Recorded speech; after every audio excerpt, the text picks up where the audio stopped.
It happens to everyone. You walked out of your lesson feeling like a total disaster because your plan went sideways, maybe right before a holiday break, or maybe just randomly. When a lesson flops, our first thought is always the same: I'm a terrible teacher. But that self-judgment is the core problem, not the lesson itself.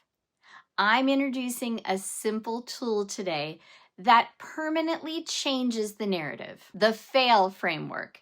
This episode is your guide to immediately turning things around when your lesson plan flops. It's the Happy Music Teacher!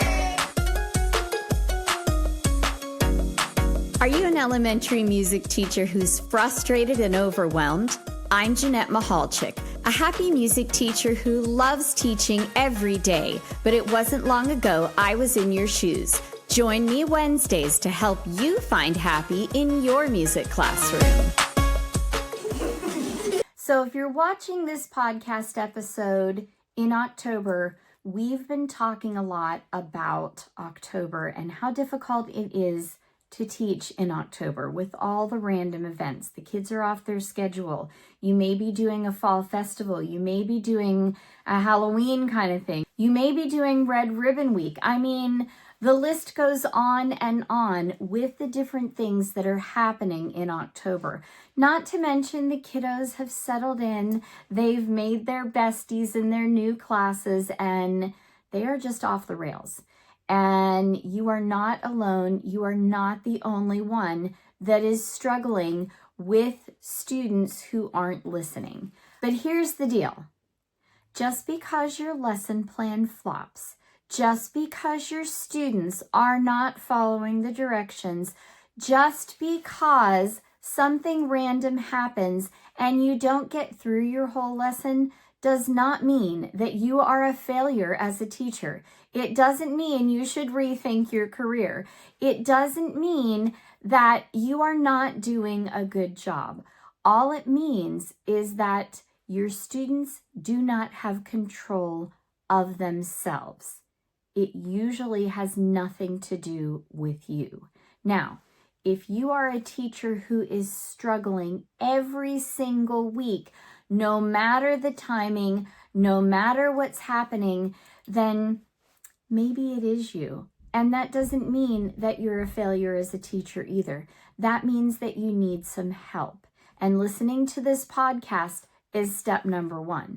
Another thing you can do is get in touch with me, Jeanette at thehappymusicteacher.com, or you can sign up for my email community, and I'm going to tell you a little bit later how to do that. So this morning, I sent out my usual Monday motivation, and it was all about what to do when your lesson plan is failing. And Sharon, one of my email community members, got back to me and she shared the F.A.I.L framework with me, and I am going to share it. I asked her permission and I am going to share it with you. She found it from somebody else, and you know how we teachers are. We steal from other people and we create and make it our own, and we are all okay with that. So if this is a framework that works for you, make sure you steal it from me too. So we've already talked a little bit about the core problem. The core problem is that when your lesson plan fails, when you don't get through your whole lesson plan, when something is going on and you just don't have the same control that you normally do, we teachers always think it's us. We have this whole, especially we have the perfectionist monster sitting on our shoulder saying, you're a terrible teacher, you're awful, I can't believe you can't control your class. I mean, we are meaner to ourselves than anybody else could ever be to us. And that is just simply not true. It is not true that you are a terrible teacher if your class loses control. Today's episode is going to be kind of a quickie because I want to share this framework with you, and then we are going to move on and I am going to let you implement it. And once you implement it, I would love it if you would come back and share with me exactly what changed in your classroom and how things got better, because I am sure that this framework is going to help you. So F.A.I.L, F-A-I-L. So the F.A.I.L framework stands for first attempt in learning. And we as music teachers are especially guilty of having that perfectionist monster on our shoulders because we grew up through our entire musical career with someone in our ear saying, you can't make any mistakes. If you make a mistake, it's going to throw the whole band off. If you're out of tune, it's going to throw the whole chorus off, whatever it happens to be. And or maybe, you had that piano teacher who, some piano teachers, some instrumentalists are really like easy as far as mistakes, and others are like, no, we can't make any mistakes. And, if you play with a group, you know that it can be really challenging to play with that group, and maybe you're the only person on that part. What if you're a cymbalist, or a percussionist rather, and you're supposed to play those cymbals at like just the certain particular time and you miss your cue? Oh my gosh, right?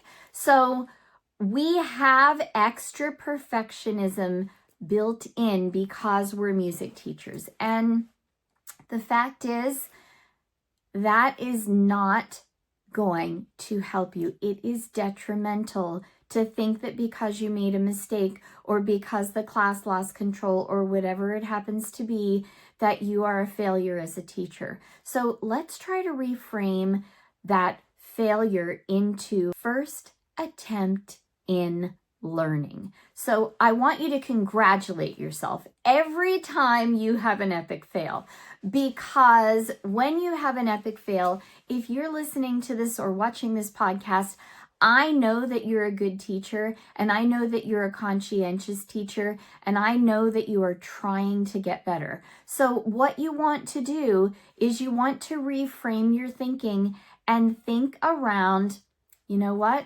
This is my first attempt at it, and I am learning. And even if you're an experienced teacher, that doesn't mean you're not going to have epic fails. I still have epic fails. You may be off, or the kids may be off, or you may be sick, or whatever it happens to be. So don't look at it as a failure. Look at it as an opportunity to learn and grow as a teacher. Let's go into those 4 letters. F for first is the starting point. Every lesson you do, every activity you do, every experiment, and I know you're trying to reinvent the wheel because you're getting bored. I know how that goes. Once you've taught a lesson 10 or 12 or 15 times every year, it gets boring. So you want to change it up. And I want you to think about, okay, this is the first time I'm teaching this lesson. And even if it's the 10th time that week, it's still the first time you're teaching the lesson. Or maybe it's the first time you're teaching it with these particular students, and things are always going to be a little random. Every class you teach is going to do things a little bit differently, is going to see things a little bit differently, is going to hear things a little bit differently. And so every time you teach this lesson, it is going to be the first time you teach it. So instead of thinking about, oh my gosh, I can't believe that I didn't get that right, think about it. This is the first time I'm teaching this lesson to this class, even if you've taught it 8,000,000 times, right? Think about it like that, and that is going to help. A for attempt. I want you to congratulate yourself every single time you attempt something new, because when you attempt something new, it takes courage. It takes putting yourself out there in a way that you haven't before. And I know you're just in front of your students, but I don't know about you. When my lesson plan flops, when my kids have that blank deer in the headlights stare, I'm always like, oh my gosh, what did I do? What did I do? So if you think about it, okay, I'm attempting this, and you know what? It didn't go the way I wanted it to, but be like Elsa and let it go. It's the attempt that counts. In stands for in a moment of reflection. The real magic happens when you stop judging yourself and you stop criticizing yourself and you start thinking about, okay, that didn't work well, but I'm going to pivot my thinking and I am going to just look at it and think, okay, why didn't it work well? So when I was teaching 4th and 5th grade, I had that 4th grade class, and everything I did with them was an epic fail. I'm telling you, for months, it was an epic fail. And in November, I went to the National ORF Conference, and I stood in a session, and it was all very student-led. We were the students at the time. It was very student-led. And it suddenly occurred to me that, you know what? What if my students just aren't on board with what I'm doing because I've made it up? What if I let them create their own? So I really tried to reframe, and with that particular class, it was really challenging because I felt like a failure every time they left. They had that like too cool for school attitude, and they would lean on the wall, and they would like it went on their like in the line and that sort of thing. And so I really when I came back to school, I had bought these canopy scarves, and I handed out the canopy scarves, and I was like, I want you to design something using this music. And I put the music on, and they were familiar with the music because it was something we had already been doing. And I put the music on, and I just let them go to town. And it was like a transformation in front of my eyes. So instead of, and I'm not saying I always do it perfectly, but in this particular case, I felt like I did a really good job because I analyzed in the moment, and then I continued to think and figure out and decide, okay, what can I do differently? And every week I would do something differently. And finally it worked. It was amazing. L is for learning. You cannot fail if you are learning something. That's how you need to reframe this. I know you're a teacher. You might be teaching for 24 years, but that doesn't mean that you can't still learn and grow. I run the Happy Music Teacher Academy, which you've probably heard me talk about once or twice before. And I would say to you that most of my elite members are people who've been teaching at least 15 to 20 years, some of them longer. I had a lady in there until she retired this past year, and we really miss her, that had been teaching for 40 years. 40 years, oh my gosh.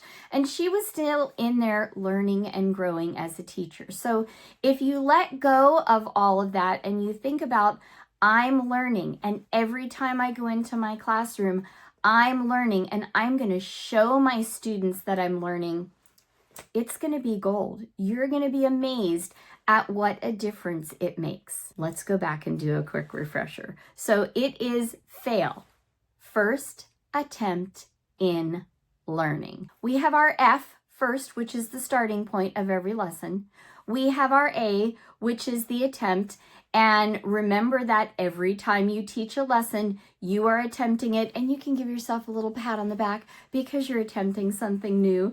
And even if you're not really attempting something new, you're still attempting something new because it's a new class every time. The I is for in. That's in the moment of reflection. You are going to reflect when your class leaves, or maybe while they're still there. Oh my gosh, boys and girls, you're not understanding this, are you? No, we really don't get it. Hey, Alexa, would you do me a favor and explain what I'm trying to say to the class? Because maybe they're going to understand it in your language better. I do that all the time. And finally, L is for learning. You are always learning and growing as a teacher. And the more you realize that, the happier you're going to be in your job, in your life. This podcast is a proud member of the Teach Better Podcast Network. Better today, better tomorrow, and the podcast to get you there. Explore more podcasts at www.teachbetterpodcastnetwork.com. Well, that's all I have for you today. But before I go, I want to remind you, keep learning, keep growing, and keep being fabulous you.